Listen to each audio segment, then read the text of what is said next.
Hello, this is the American Medical Association's COVID-19 update.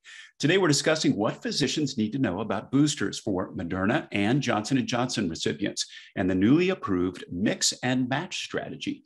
I'm joined today by Dr. Sandra Fryhofer, AMA's liaison to the Advisory Committee on Immunization Practices, or ACIP, and a member of ACIP's COVID-19 vaccine work group. Dr. Fryhofer is also the chair-elect of the AMA Board of Trustees. I'm Todd Unger, AMA's Chief Experience Officer in Chicago. Dr. Fryhofer, we now have boosters for all three of our authorized COVID vaccines. That's good news. Can you start by reviewing these new recommendations? Let's first start with Moderna. Who needs a booster and when? Okay, here's what's new. For Moderna, boosters only apply to certain adults at least 6 months after receiving a 2-dose Moderna primary series. And you have to be 65 or have health issues or have a high exposure job or living conditions to qualify. Sound familiar? The booster recommendation for Moderna is the same as the one for Pfizer. So in essence, the booster recommendations for both mRNA COVID vaccines have been harmonized. The same 6-month time interval after the primary series applies to both mRNA vaccines, but the size of the booster dose is different.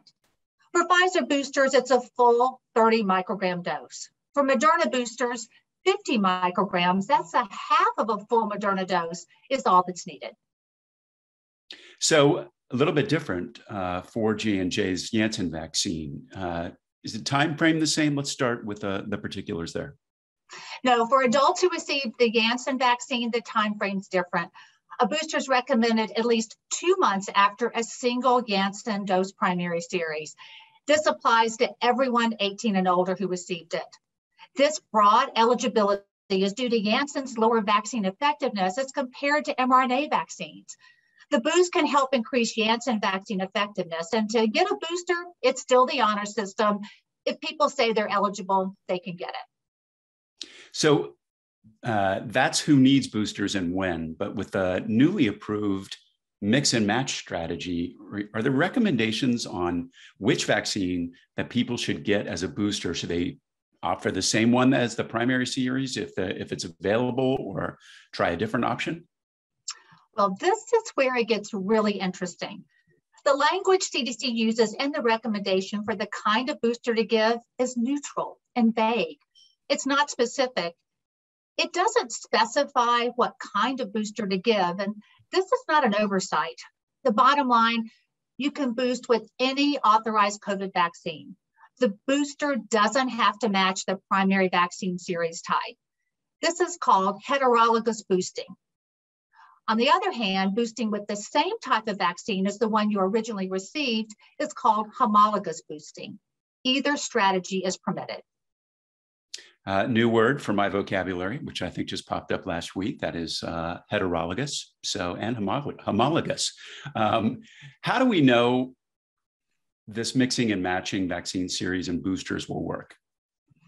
Well, it just so happens there's a really cool ongoing NIH study from NIAID, the National Institute of Allergy and Infectious Diseases. The official name of the study is the Heterologous Platform Boost Study, AKA the Mix and Match Study. It uses a non-randomized open-label platform design. Some early findings were presented to FDA and to ACIP. The initial study included about 450 people. They were divided into 3 main groups based on the kind of COVID vaccine they originally received. The groups were then divided into subgroups, about 50 people in each arm. Each subgroup was given a different kind of booster. The sample size was small, so the study wasn't powered to compare vaccine booster responses.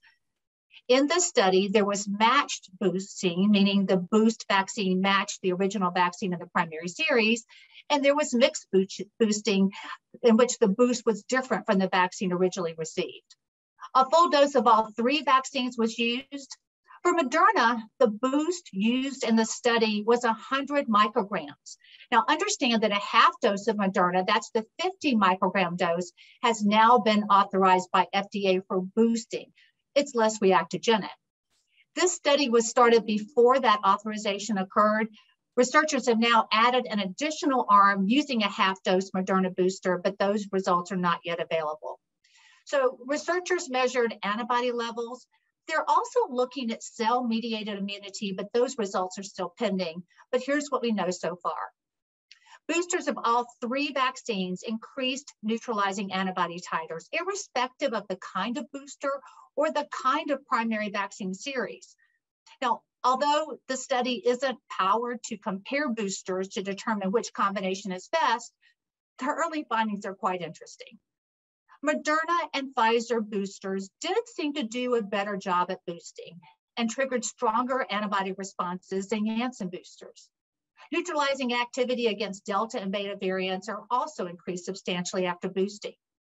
Cellular immune responses were measured but are not yet available. They're still being analyzed. There were no new safety concerns. Reactogenicity and adverse events were similar across booster groups. So this is very reassuring. That is great news. What about the side effects after boosters? Are they any better or worse, about the same after a primary series? People should expect more of the same: pain at the injection site, headache, fatigue, muscle aches, fever, chills. You can hope side effects will be less, and they may be. They probably won't be worse, with one exception: tender swollen lymph nodes under the vaccinated arm.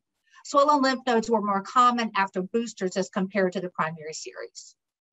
So we talked a little bit about the mix and match strategies. Are there any other kind of considerations that come into play when deciding which booster to give? Well, any type of boost is allowed, but as per the NIH mix and match study, some may be better than others. Risk of vaccine-specific adverse reactions in certain age groups, as well as sex-based differences, could be considered. For example, Janssen vaccine has been linked to TTS, thrombosis with thrombocytopenia syndrome, in which rare types of blood clots in unusual places, along with really low platelets. The TTS risk is higher in females under 50, and this is why some ACIP members were concerned about young women receiving a second Janssen vaccine dose and pushed for the non-specific language for the kind of booster allowed. On the other hand, mRNA vaccines have been linked to myocarditis. Risk is higher in males under 40, especially for young males aged 18 to 25, particularly after the second dose. However, Israeli data have not shown an even higher risk of myocarditis with the third mRNA vaccine dose. Some studies have suggested that myocarditis risk is higher after Moderna as compared to Pfizer. Some have not. Careful safety surveillance continues. And look for further CDC guidance for selecting the best type of booster for particular patients in the clinical considerations section on the CDC website. Well, we kind of jumped into all the specifics around boosters, but I think it might be worth just kind of taking a step back and talking about why these boosters are even needed in the first place, and talk a little bit about the science about this issue around waning immunity. Is there something else that we need to be concerned about as we head into the winter months? We have 3 safe and highly effective COVID vaccines.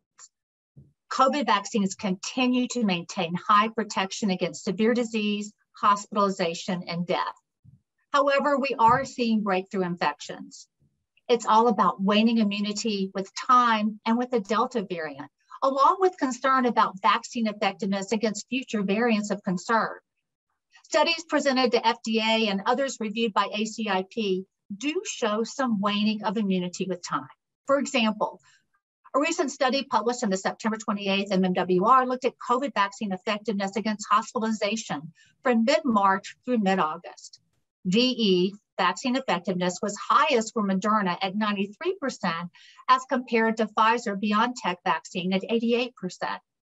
Pfizer vaccine effectiveness declined significantly from 91% down to 77% at more than 4 months after the second dose.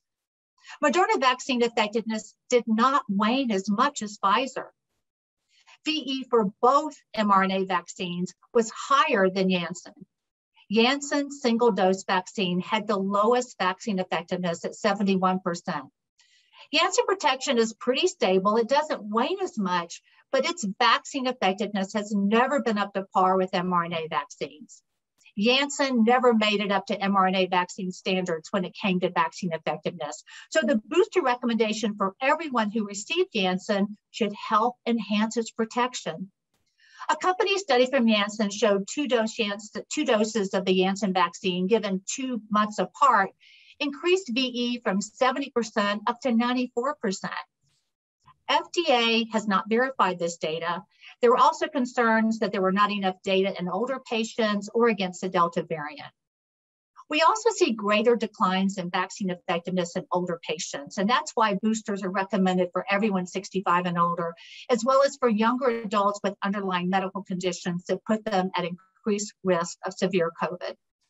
With the Delta variant on the scene and with potential concerns about new variants emerging, it's important to keep antibody levels high. So when the Janssen vaccine was initially authorized, obviously we talked about it as a single dose vaccine. Is it now considered a two dose vaccine? No, a Janssen vaccine series is still a single dose of vaccine. That's designated in Janssen's emergency use authorization from FDA. However, a COVID booster is now recommended for those who received a single Janssen dose. Some experts say Janssen should have been a 2-dose vaccine from the beginning. When and if Janssen receives full FDA approval, the 1-dose recommendation could change and possibly become 2, but that has not happened yet, and it may not. It will be interesting to see what happens. So just to clarify for everybody out there, what is the most number of COVID vaccine doses a person can receive? Todd, this question actually came up at our ACIP meeting, and there's some nuances to consider. For those who receive Janssen's 1-dose vaccine series, a booster is now recommended, meaning a total of 2 COVID vaccine doses. For immunocompetent people who received a 2-dose mRNA vaccine series and who now qualify for a booster, the total number of doses would be 3. However, for immunocompromised patients, the additional mRNA vaccine dose is not a booster. It's part of an augmented primary series because the regular primary series was not protective. An FDA representative clarified immunocompromised patients would be eligible for a booster 6 months after completing their augmented primary series, which would be 6 months after their 3rd mRNA vaccine dose, making a total of 4 doses for them. Now, we're not there yet in the timeline. The additional dose for immunocompromised patients was authorized on August 12th, so the earliest a 6-month booster recommendation would kick in for these immunocompromised patients would be February 2022, and a lot can happen between now and then. I am very concerned about my immunocompromised patients, and I was relieved that at least for now, a booster for them is planned. It is good news. And this mix and match strategy, it does seem that is going to help our overall vaccine efforts. Can you talk about why that is? Being able to mix and match greatly increases flexibility. You can choose the boost vaccine depending on the kind of vaccine available and the potential vaccine reactions. It also gives patients and physicians more input in the process. There are no additional safety concerns with mixing and matching. And there are no bad choices. Regardless of what boost you give, you still get a good response. In summary, this mix and match option gives us the flexibility we need for efficient and effective vaccination programs. And we talked about upfront about who was eligible to get the boosters, and there is a difference between those that received the J&J shot initially versus kind of select groups for Moderna and Pfizer for that matter. Do we expect the FDA or the CDC to eventually expand the eligibility to younger Americans who are not deemed at this point to be at high risk? And when would we expect that to happen? Well, news reports say that FDA is considering authorizing boosters starting at age 40 for everyone, but these are just news reports. There's nothing official yet from FDA. And this is based on booster data from Israel showing boosters can prevent serious illness in younger adults. ACIP will continue to follow the science and the evidence, but we should have a Pfizer kiddie dose for those 5 to 11 soon. And that is good news and big news. We'll cover that as the news developed. Any final thoughts before we close for today? Vaccination is clearly the safest and most effective way to prevent COVID. We now have 3 safe and highly effective COVID vaccines. COVID vaccines can be co-administered with other vaccines, so you can get your COVID vaccine and your flu shot at the same time, and you do need both. This discussion comes at a time when many people around the world have not received even a single COVID vaccine dose. We must get everyone in the world vaccinated. This conversation is focused on boosters for those already fully vaccinated, but our greatest effort should and must be vaccinating those still not vaccinated. Vaccines don't save lives, vaccinations do. That is an excellent point. Boy, if we would have think about all this good news where we are right now, as we headed into winter last year, it's almost unbelievable the progress we've made. Dr. Fryhofer, thank you so much for joining us today and sharing this latest update. For resources on COVID-19, visit ama-assn.org/COVID-19. Thanks for joining us. Please take care.